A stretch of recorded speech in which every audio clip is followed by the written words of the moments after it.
আসসালামু আলাইকুম viewers, welcome to my channel cooking studio by Muntaha. আজকে আমি আপনাদের তৈরি করে দেখাবো মজাদার চকলেট পেস্ট্রি। তো চলুন দেখে নিই এই মজার চকলেট পেস্ট্রি তৈরি করার জন্য আমার কী কী উপকরণ লাগছে আর কিভাবে এই পেস্ট্রি তৈরি করতে হয়। এর জন্য প্রথমে আমি সব শুকনো উপকরণ একসাথে চেলে নেব। নিয়ে নিচ্ছি চালনিতে 1 কাপ পরিমাণ ময়দা, 1 চা চামচ পরিমাণ বেকিং পাউডার, দিয়ে দিচ্ছি সামান্য 1 চিমটি পরিমাণ লবণ আর 3 টেবিল চামচ পরিমাণ কোকো পাউডার। এবারে সবগুলো উপকরণ খুব ভালো করে চেলে নিচ্ছি। দেখুন চেলে না হয়ে গেছে, এবার ভালো করে মিশিয়ে নিয়েছি। মিশিয়ে আমি একটা সাইডে রেখে দিচ্ছি। এবার রুমের স্বাভাবিক তাপমাত্রায় থাকা 3টি ডিম নিয়ে নিয়েছি। ডিমের কুসুম আর সাদা অংশ আমি আলাদা করে নিয়েছি। এবার সাদা অংশকে একটি ইলেকট্রিক বিটারের সাহায্যে ফোম তৈরি করে নিচ্ছি।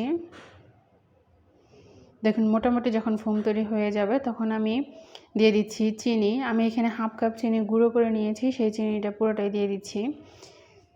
দিয়ে এবার ফোম তৈরি করে নিচ্ছি। এর মধ্যে আমি দিয়ে দিয়েছিলাম 1 চা চামচ পরিমাণ ভ্যানিলা এসেন্স আর দিয়ে দিয়েছি 1/4 কাপ পরিমাণ তেল।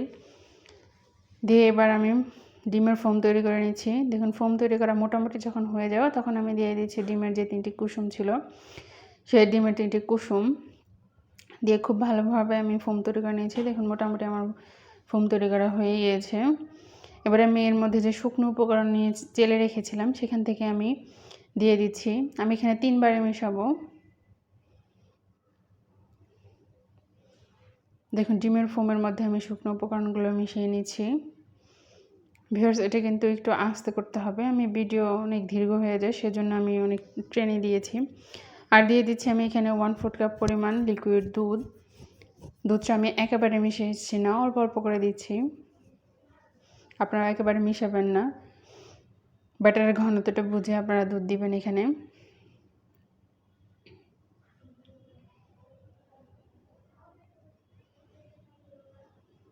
দেখুন কেকের মিশ্রণটা আমার হয়ে গিয়েছে মেশানো। এবার আমি স্কোয়ার 7 ইঞ্চি একটি মোল্ডের মধ্যে দিয়ে দিচ্ছি বেকিং পেপার। দিয়ে এবার আমি কেকের ব্যাটার সম্পূর্ণটা ঢেলে দিচ্ছি। এবার আমি একটু ঝাঁকিয়ে নিচ্ছি যাতে ভিতরে কোনো বাতাস না থাকে। ভালো করে ঝাঁকিয়ে নেওয়া হয়ে গিয়েছে। এবার আমি এটিকে ওভেনে বেক করব। ওভেনটাকে আমি 5 মিনিটের জন্য প্রিহিট করে নিয়েছিলাম। এখানে আমি 180 ডিগ্রি তাপমাত্রা উপরে নিচে 30 মিনিটের জন্য বেক করে নিয়েছি। দেখুন হয়ে গিয়েছে। আপনারা চাইলে কেকটা কিন্তু চুলায় তৈরি করে নিতে পারেন।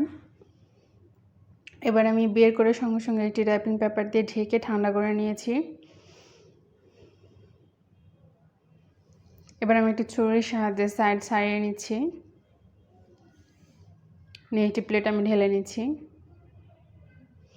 এবার যে নিচে বেকিং পেপারটা দিয়েছিলাম সেটি উঠিয়ে নিচ্ছি। দেখুন কেকটা কেমন হয়েছে, কতটা সফট হয়েছে। এবার আমি উপরের অংশটা যে ফুলে উঠেছিল সেটাকে আমি কেটে নিচ্ছি একটা ছুরির সাহায্যে। সমান করে কেটে নিচ্ছি। কেটে না হয়ে গেছে, এবার আমি মাঝখানে 2 ভাগে ভাগ করে নিচ্ছি। আপনারা চাইলে কেকটাকে 3 ভাগে ভাগ করে নিতে পারেন, তবে পেস্ট্রি 2 ভাগে ভাগ করে নিয়েছি আমি। 3 ভাগে করে নিলে দেখা যায় অনেক উঁচু হয়ে যায়। এবার আমি এখানে কেকটা ডেকোরেশন করার জন্য নিয়ে নিয়েছি হুইপিং ক্রিম। আমি এখানে 2/3 কাপ পরিমাণ হুইপিং ক্রিম নিয়েছি। নিয়ে আমি ফ্রিজে রেখে দিয়েছিলাম প্রায় আধা ঘন্টা আগে ডিপ ফ্রিজে।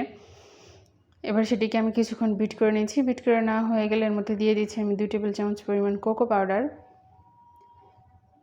আর 2 টেবিল চামচ পরিমাণ দিচ্ছি চিনির গুঁড়া। আপনাদের কাছে যদি আইসিং সুগার থাকে তাহলে অবশ্যই এখানে আইসিং সুগার ব্যবহার করবেন।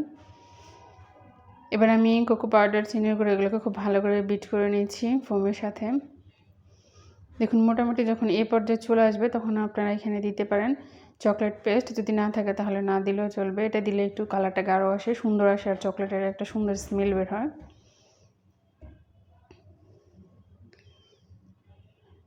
দেখুন আমার বিট করানো প্রায় হয়ে গিয়েছে। এবার আমি কয়েক সেকেন্ডের জন্য আবার একটু বিট করে নিচ্ছি।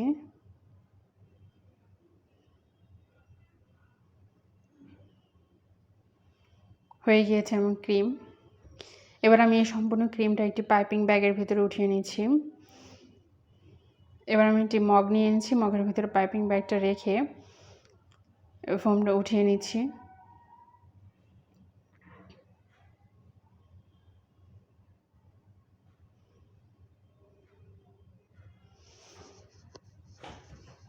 সম্পূর্ণ ক্রিমটা আমি উঠিয়ে নিয়েছি পাইপিং ব্যাগের ভিতরে। এবার আমি কেকের যে সবার নিচের উপরের অংশটা সেটা আমি একটি প্লেটের ভিতরে করছি। তো প্লেটের ভিতরে রাখছি, রেখে এবার এর উপর আমি দিয়ে দিব দুধ। আমি এখানে দুধ ব্রাশ করে দিচ্ছি, আপনারা চাইলে সুগার সিরাপও ব্রাশ করে দিতে পারেন। এখানে হাফ কাপ পানির ভিতরে 3 টেবিল চামচ চিনি দিলেই কিন্তু সুগার সিরাপ রেডি হয়ে যাবে। তো আমি এখানে দুধ দিয়ে দিচ্ছি। এবার আমি যে পাইপিং ব্যাগের ভিতরে আমি ক্রিম উঠিয়ে নিয়েছিলাম সেটা দিয়ে দিচ্ছি। দিয়ে এবার যতটা সম্ভব একটু সমান করে দিচ্ছি। এবার আমি আরেকটি লেয়ার বসিয়ে দিচ্ছি। এটা কেকের যে সবার নিচের লেয়ারটা ছিল অনেক স্মুথ, সেটা আমি উপরে দিচ্ছি। দিয়ে এবার এর উপরে আমি দুধ ব্রাশ করে দিচ্ছি। এর উপরে আমি ক্রিম দিয়ে দিচ্ছি। ক্রিম দিয়ে একটু সমান করে নিচ্ছি যতটা সম্ভব। মোটামুটি একটা ফিনিশিং আনলে হবে, খুব বেশি ফিনিশিং আনার দরকার নেই, কারণ এখানে আমি চকলেট স্প্রিঙ্কেল দেব, অতটা বোঝা যাবে না ফিনিশিং না ভালো আসলেও।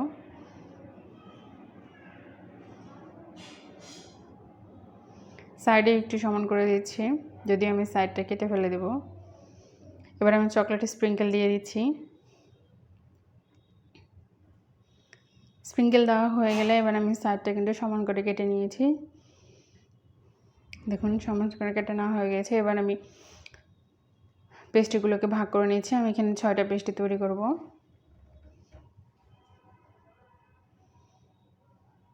এবার আমি মাছ বরাবর কেটে নিচ্ছি। এবার আমি সবগুলো পেস্ট্রি মাঝে সামান্য একটু করে চিনি দিয়ে নিচ্ছি।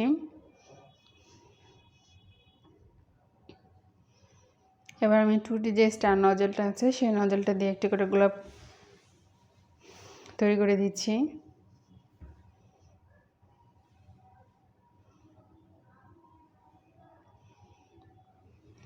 দেখুন প্রতিটার উপরে আমি একটু করে ফুল করে দিচ্ছি।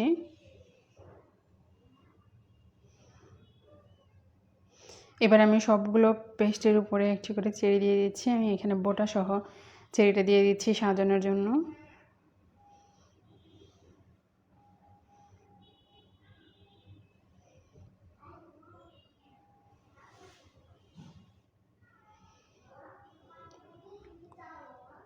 এবার তৈরি হয়ে গেছে আমার মজাদার চকলেট পেস্ট্রি।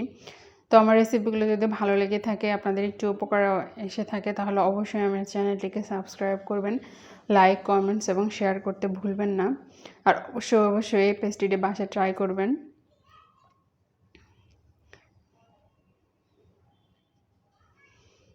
সবাইকে ধন্যবাদ। আল্লাহ হাফেজ।